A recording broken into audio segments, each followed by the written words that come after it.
হরে কৃষ্ণ। আগের অধ্যায়গুলির মতো আজকেও আমি আপনাদেরকে এক নতুন অধ্যায় সম্পর্কে জানাবো, শ্রীমদ্ ভগবদ্ গীতার 6ষ্ঠ অধ্যায়। তো বেশি দেরি না করে আমি শুরু করে দিচ্ছি আজকের 6ষ্ঠ অধ্যায়ের জ্ঞান। শ্রীমদ্ ভগবদ্ গীতার 6ষ্ঠ অধ্যায়ের নাম ধ্যান যোগ। কেউ কেউ আবার তাকে আত্মসংযম যোগও বলেন। শ্রীকৃষ্ণ অর্জুনকে যোগের মাধ্যমে আত্মার পথ উপলব্ধি এবং সর্বোচ্চ জ্ঞানের পথে এগিয়ে যাওয়ার নির্দেশ দেন এই অধ্যায়তে। এই অধ্যায় শ্রীকৃষ্ণ ধ্যান, সংযম এবং সুষম জীবনের উপর আলোকপাত করেন। 6ষ্ঠ অধ্যায়ের মূল বার্তাগুলি হল আত্মসংযম যোগের গুরুত্ব। কি সেই গুরুত্ব? শ্রীকৃষ্ণ বলেন, প্রকৃত যোগী সেই যিনি নিজের কাজের প্রতি আসক্ত নন, নিজের কর্তব্য পালন করেন এবং জীবনের উত্থান পতনের প্রতি নিরাসক্ত থাকেন। উদ্দারত আত্মানত্তং না তামাবত সদাত, অর্থাৎ নিজের আত্মাকে নিজের দ্বারা উন্নতি করো এবং নিজের আত্মাকে নিচে নামিও না। শ্রীকৃষ্ণ অর্জুনকে ধ্যানের মাধ্যমে মনকে নিয়ন্ত্রণ করতে বলেন।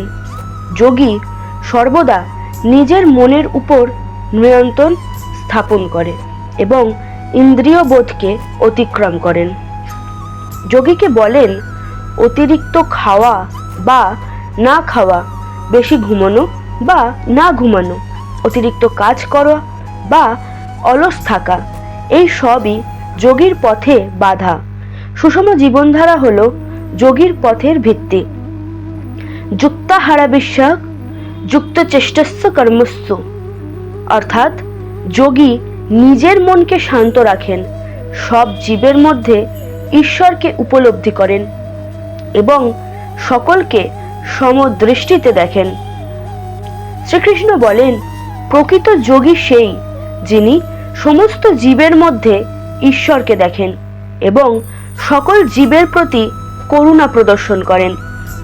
যো মাহ পশ্যতি সর্বত্র সর্বং চ ময়ি পশ্যতি, অর্থাৎ যিনি সর্বত্র আমাকে দেখতে পান, অর্থাৎ শ্রীকৃষ্ণকে দেখতে পান এবং শ্রীকৃষ্ণের মধ্যে সব কিছুকে দেখতে পান, সেই যোগী সর্বোত্তম। এই হলো 6ষ্ঠ অধ্যায়ের জ্ঞান, যেই জ্ঞান ভগবান শ্রীকৃষ্ণ অর্জুনকে বলেছিলেন। এবার আমরা জেনে নেব তার এই জ্ঞান আমাদের বর্তমান সমাজে কিভাবে প্রয়োগ করতে হবে এবং কিভাবে প্রয়োগ করলে আমরা এর ফলাফল পাব। তো চলুন শুরু করি। ধ্যানের মাধ্যমে মানসিক শান্তি অর্জন। কিভাবে? বর্তমান সমাজে স্ট্রেসের এবং উদ্বেগের মোকাবিলায় ধ্যান অত্যন্ত কার্যকর। দিনের শুরুতে বা শেষে কয়েক মিনিটের ধ্যান আমাদের মনকে স্থির করতে সাহায্য করে। দ্বিতীয়ত, সুষম জীবনধারা। ব্যস্ত জীবনে ভারসাম্য বজায় রাখা কঠিন হলেও সমান অনুযায়ী কাজ করা, স্বাস্থ্যকর খাবার খাওয়া এবং পর্যাপ্ত বিশ্রাম নেওয়া কথাই শ্রীকৃষ্ণ বলেছেন। সমদৃষ্টিতে দেখা, অর্থাৎ সমাজের শ্রেণী, জাতি বা পেশা নিয়ে ভেদাভেদ থাকলেও শ্রীকৃষ্ণ বলেছেন, শিক্ষা অনুযায়ী আমরা সকলকে সমান দৃষ্টিতে দেখি এবং সকলের কাছ থেকেই কিছু শিখি। এই মানসিকতা সমাজে শান্তি ও সম্প্রীতি নিয়ে আসে। চতুর্থত, নিজের দায়িত্ব পালন। শ্রীকৃষ্ণ বলেছিলেন, কর্মে নিযুক্ত হও কিন্তু ফলের প্রতি আসক্ত হয়েও না। এই কথা আপনারা আমার আগের বহু ভিডিওতে শুনে থাকবেন।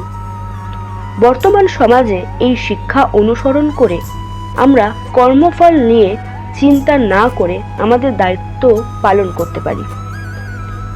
পঞ্চমত, অপরের প্রতি করুণা। সমাজে অন্যের দুঃখ কষ্টের প্রতি সহানুভূতিশীল হওয়া এবং দয়াশীল হওয়া সমাজের মঙ্গল সাধন করে। তো এই হলো আজকের অধ্যায়, এখানেই শেষ। আজকের অধ্যায়তে আপনারা জানলেন যে কিভাবে আমরা নিজেকে শান্ত রাখব এবং নিজের সাথে সাথে অপরকেও শান্তির হাত বাড়িয়ে দেব এবং ভালোভাবে থাকব। যেই জাতি ধর্ম নিয়ে আমরা এত যুদ্ধ করি, সেই জাতি ধর্ম সবকিছুই বৃথা, সে কথাই আপনারা আজকের ভিডিওতে জানতে পারলেন। গীতা আমাদেরকে কখনোই আমাদের কোনো জাতিকে আলাদা করতে শেখায় না, সকলকে একসাথে নিয়ে মিলেমিশে থাকার কথাই সর্বসময় শ্রীকৃষ্ণ বলে থাকেন। এবং আমি আশা করব যে আপনারা হয়তো এই ভিডিওটি দেখবেন এবং এই ভিডিও থেকে শিখবেন। অনেক কিছু শেখার আছে, জানার আছে। আমি নিজেও শিখব এবং আপনাদেরও শেখাবো।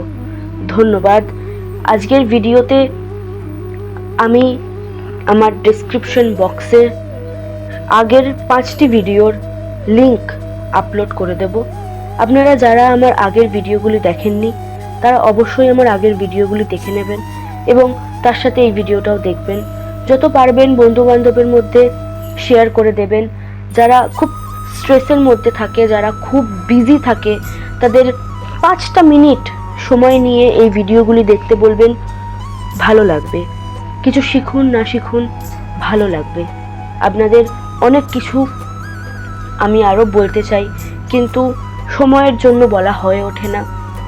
আপনারা সবাই ভালো থাকবেন, সুস্থ থাকবেন এবং আমার চ্যানেলটিকে অবশ্যই লাইক সাবস্ক্রাইব করে দেবেন।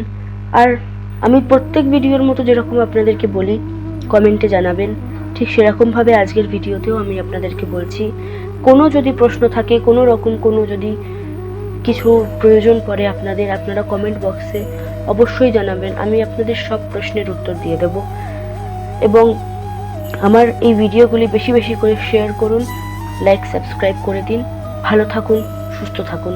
ধন্যবাদ।